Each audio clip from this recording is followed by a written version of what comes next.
What's up, everyone? We have a brief time before we're about to go into the start of the 3v3 season.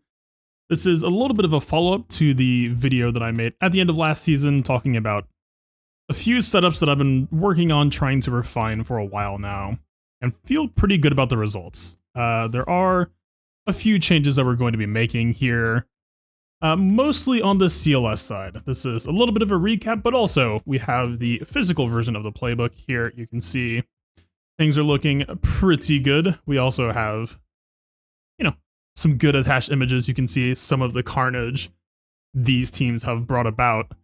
And yeah, I'm really, really excited for this season. I think that there's a lot to like here. Very, very excited about these teams. You can find the link to the playbook down below in the description. But yeah, so just kind of diving, we'll go through everything one by one, but I'm also going to call specific attention to the changes. Again, mostly on the CLS side here. So for me, the one that's the most infamous is going to be the first one here, which is Fast Malik with Darth Revan. This is clocking your Malik to be 1 faster than Darth Revan, so in 3v3, there's not a whole lot of space to be able to do something like an L3 Watt and still, have someone in the leader slot who's okay with getting feared. It just brings a lot of threat that causes people to kind of freak out sometimes. This has pulled many Galactic Legends for me. This has also just gotten a lot of holds for me. Really, this is a little bit of a premium setup in terms of how much speed that you have. Ideally, you want to be able to do this with your Malik and your Revan. Ideally being faster than, for example, their Darth Revan.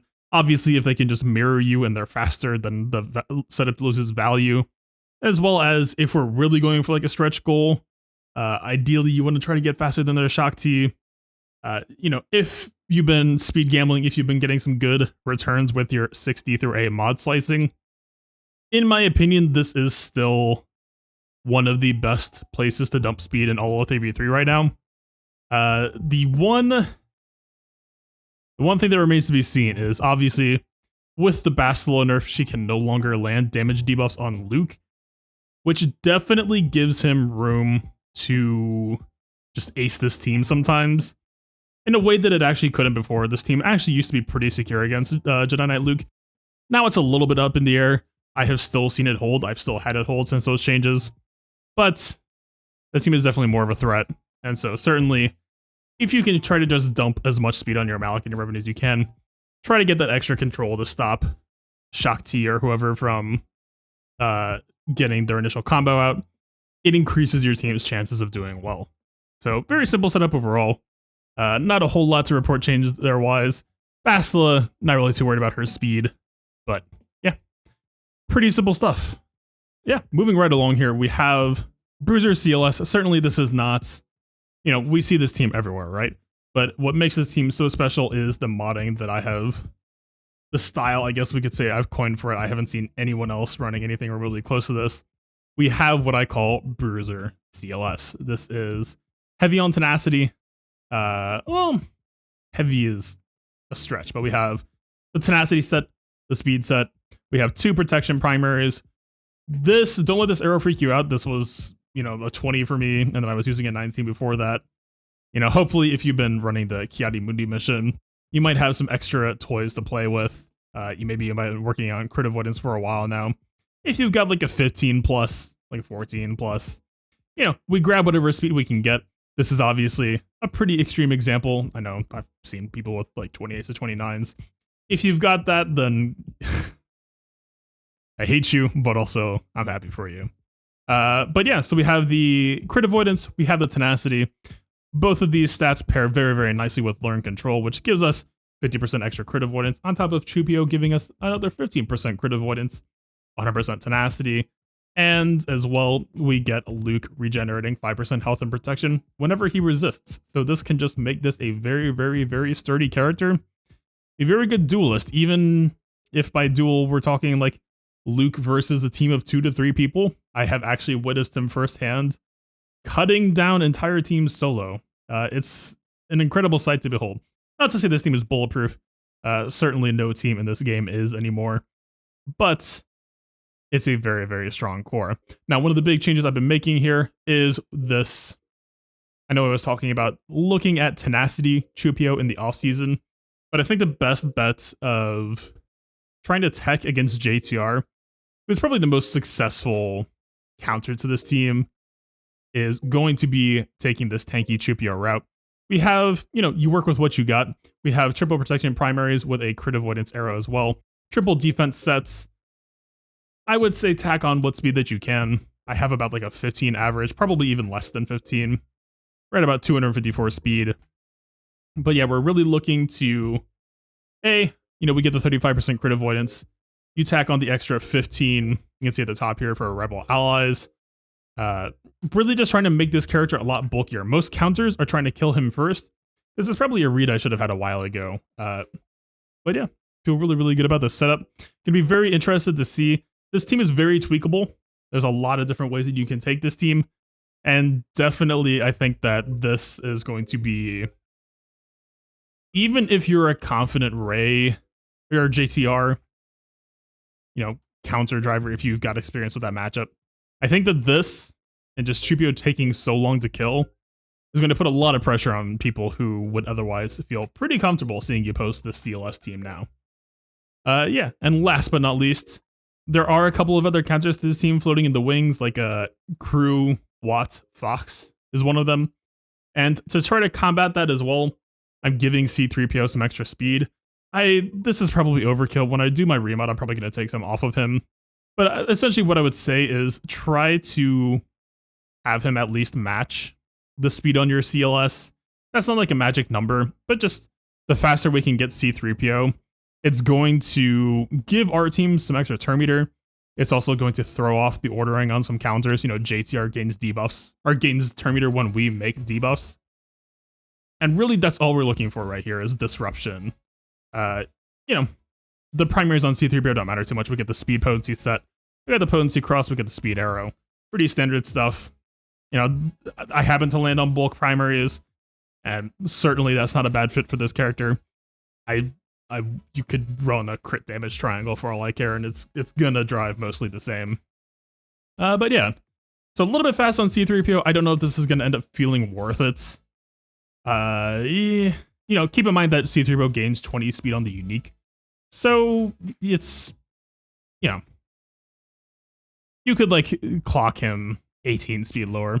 Basically, all we care about here is to try to get him going above CLS, and if we can get him going fast out of the gate, kind of like a little initial turn meter train for the team, certainly that won't hurt. Moving right along, also, we have this trap team. We have the Jedi Knight Luke with the Shock T and a pretty usual core. The one thing that I'm really, really enjoying here is the General Kenobi as just sort of a Vader trap, if you will. The reason why this is a trap is because a lot of people like to use Vader as a Jedi Knight Luke counter, and General Kenobi being here with the unique when an ally is critically hit, they gain crit immunity. And so with a Jedi Knight Luke, ideally you want to get some protection on here as well. The speed, I don't think you want to go fully speedless. I like the idea of keeping him flexible for offense, because, you're not necessarily always going to be able to post him on defense and get away with it. So I don't necessarily go all the way speedless. We do have, some speed, 15s, 14s sprinkled around. But mostly, we're looking for a little bit of extra durability where we can grab it. Because we are still potentially looking at a Vader Cole. If they bring the Han Solo to try to stun the Shock T, that is going to delay our combo a little bit, and that does mean that they should get an attempt on Luke's life. The General Kenobi is here to help set up that trap, but our modding can also help make sure. I mean, this could very easily, I think, even be like if you have a crit damage set, protection primary for whatever reason, could very easily grab one of these. I think double protection primary would feel absolutely fine here. If anything, it's suggested in the online guide as a potential option. And the more I'm thinking about this, I think I actually will just take this into lock. So yeah, why not? This is a very, very hardy number, and hard to feel bad about that. Very, very nice trap. Moving right along. This is a team I'm actually probably going to have to retire. This was fantastic in matchmaking brackets where Sith the Eternal Emperor wasn't common. And still, I suppose you could argue, you know, if you post Rey up front and they do like an SEE Watt and you hide this team rear, there's still room for this team to exist. And if you can stick this team and they don't have solutions available, this is almost just an auto win comp. This comp just absolutely destroys. This is single-handedly won me a lot of matchups. This is a JML lead with fast gas. You can guess pretty quickly why this is headed in such a destructive direction. Pardon the missing mods, but you'll get the idea very quickly. The whole idea here is we just get gas in pretty speedy shape. He doesn't have to be, you know, blazing fast, but the faster we get him, obviously, the more teams he's going to protect against. He gets that extra 40 speed. He gets the F-Flix turn meter because JML does not use lessons on the opener. He always uses F-Flix. And that will, you know, especially, like, this is probably where that cross was originally that I stole from C3PO. But, you know, 305 tends to be overkill. I like to add a little bit of potency here. We could go the damage route, but in my opinion, it's a little bit overkill. This is more of a control setup. And so the potency, this 100% crit chance, you don't really need to pass 100% for the most part. This is going to hit people with F-Flix. It's also going to pop foresights for teams like Darth Revan, who are typically considered to be JML mirrors. And of course, you're raising a little bit against like a DR with Watt Tech. So this is where we kind of want this extra speed to come in where possible. It is a little bit expensive to get gas up there, but when you do so, it just destroys teams. There's very little that can counter it aside from like a mirror, like a Jedi Knight Revan mirror type deal. Very, very strong. I had a couple of people try it at the end of last season and were just messaging me like, I didn't believe you, but holy crap.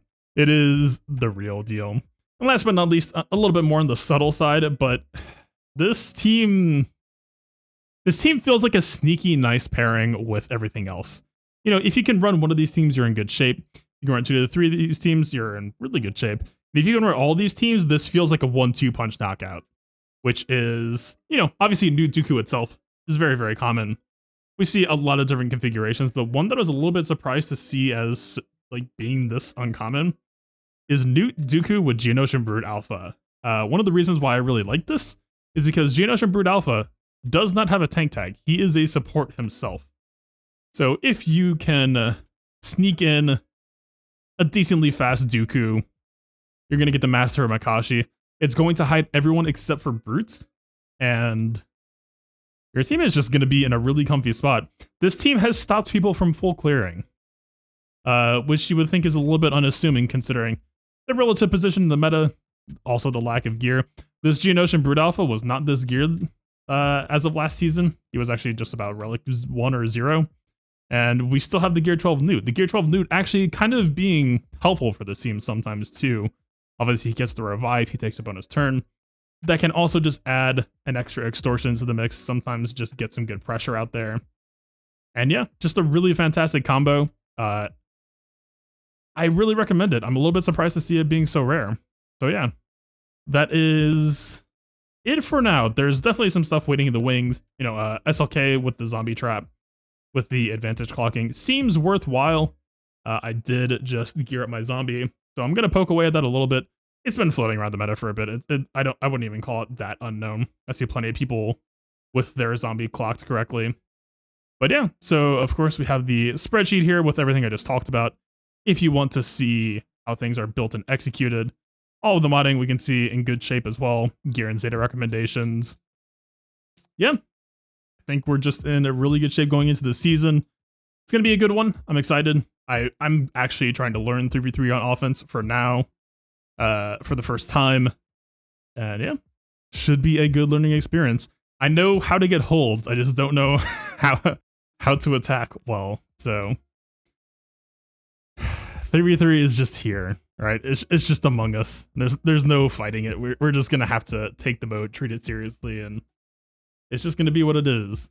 Yeah, so this is a free sheet update. We're gonna have a bunch of new features coming to the Patreon in the next coming day or two. And then that will also be publicly available the week after. I will have an announcement coming for that shortly, and some other good stuff coming on the channel here very shortly. But I just wanted to try to make sure that this got out by the time 3v3 was launching. We get this stuff going into lock. I think everyone can have a pretty good time with these teams.